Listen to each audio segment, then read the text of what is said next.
My name is Victor Kofi Homevo. I'm a farmer and a miller. And this is your cattle we see in the background? Yeah, that's my cattle. I started it by buying small cattle.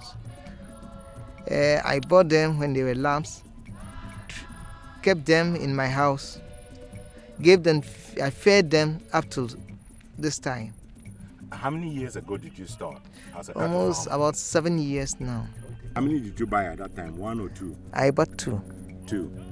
And it is those 2 from 2000 that has given you the herd we see in the background? No, I usually, when I get money, when I sell the bull, and I buy a female one. When you bought that first one, how much did it cost you?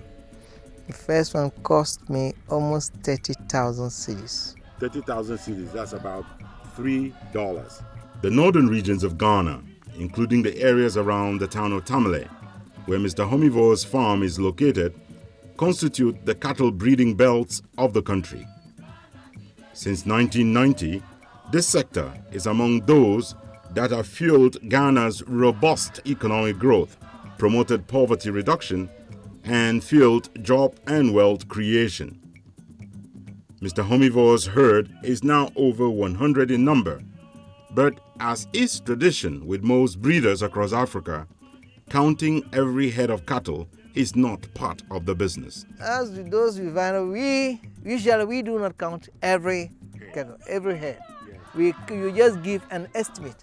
Okay. So I've got about almost about the same number at St. Power too. Okay. Start-off capital tends to be minimal, with some of it provided in kind for herdsmen. As at now, the herdsmen, they rather enjoy The milk. because we do not pay them. So they get milk, and do they get some beef also? They get beef, what we call wagashi. Wagashi. Yes. Which is what? How do you call it? The milk being boiled and is being killed like cheese. Okay. We call it the local cheese. At the end of the year, Yes. you can give the herdsman 1 cattle Okay. or That's his own flock. to start his own flock And his flock will stay with your flock during that period. during that period. When he gets enough, then if he wants to, then he moves away. He can go his own He way. can go his own way. Safety is a major cause of concern in the region. On-fenced farms like this are situated along the main highway linking the capital Accra to the border with Burkina Faso. Many cows are killed daily in road accidents that pose a threat to road users. Secondly, cattle farmers, herdsmen, and their relations often have to spend entire nights out in the open in order to protect the cattle from rustlers. 3 years ago, they came here and then in the night to take them. That time the river there was flooded. steal the cattle? To steal the cattle. The river there was flooded. Yes. So they couldn't Drive the cattle. drive the cattle across. Okay. So because of that, my uncle and the village men, they sleep with their cattle. I live in Tamale, but I would have preferred to live with my cattle. Okay. What is stopping you from living with your cattle? I have no funds because I have to build, get a place for my herdsmen, a place to keep feed, and to fence around them because of thieves. Did you ever think about expanding your farm, and did you approach a bank to help you, to give you money to be able to work on your farm? And ADB, African Development Bank, Yes. offered to give us loan.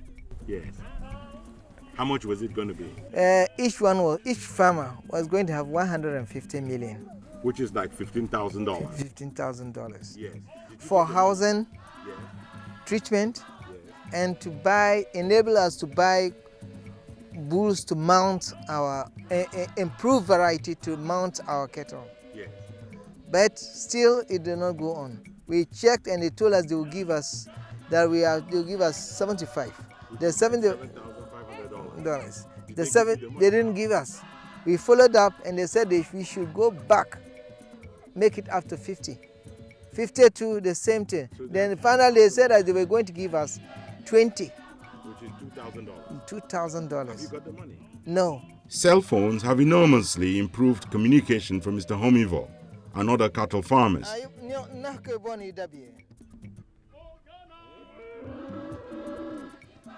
Makwahara.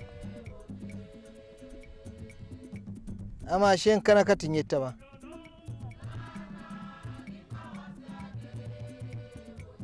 Okay, bye.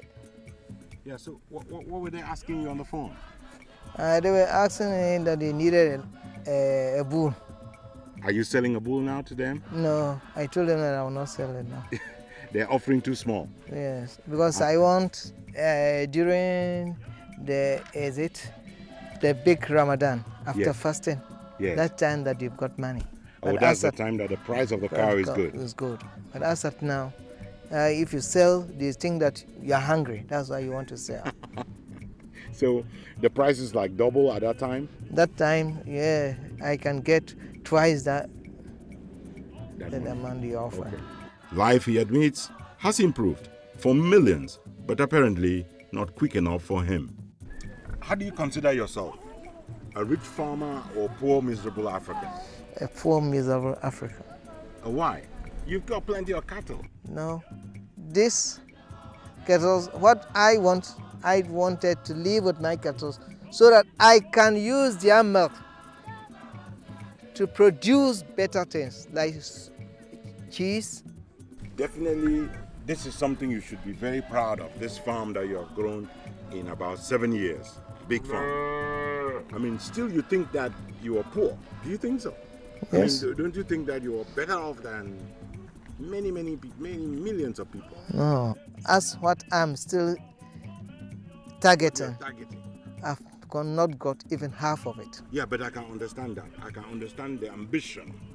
But at this moment, you are a rich man. Are you not?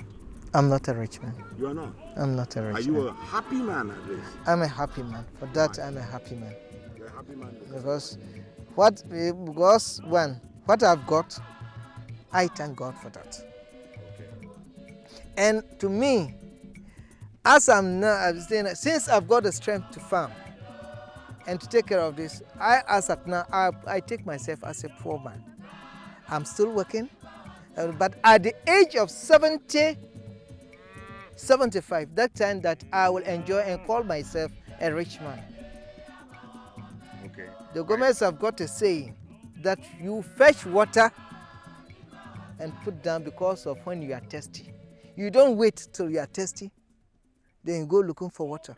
Yes, still I say I'm a poor man. What you are telling us here is that you pulled out your own savings, you invested in a small cow at the beginning, Yes. and you have built a herd. I'm proud of what Ghanaians are trying to do now. We can do it without assistance, or if only we determine not to buy expensive things. As of now, I'm riding an old motor which my father bought for 5 cedis. 5 cedis. What we use in buying pure water now. That's that motor which is 34 years, 1973. That motor is still what I'm riding. You are making sure that you don't spend money on useless things. I'm making sure I don't spend money on useless things. I want to use my money to invest. And you're sending that same message To all Ghanaians. Not to rely on buying luxury cars and, living luxury and other things. No, they should invest. When they grow old, that is the time that they will live for it. That development should be made by every Ghanaian. Investment should be made by every Ghanaian as of now. And it doesn't matter if banks don't give them money. Banks does not give them money. That does not matter. It doesn't matter when banks does not give them money. They should still cope up, squeeze themselves, and make good things out of it. For you, what is the most important gift that you want to give to your children? First, tell me, how many of them are there, your children? I've got 2 boys. 2 boys. What is the most important gift you want to give them? The most important gift I want to give to my 2 children is education. So the education is going to be more important than these cows, even if they have 50,000. The education is more important than what I've got here.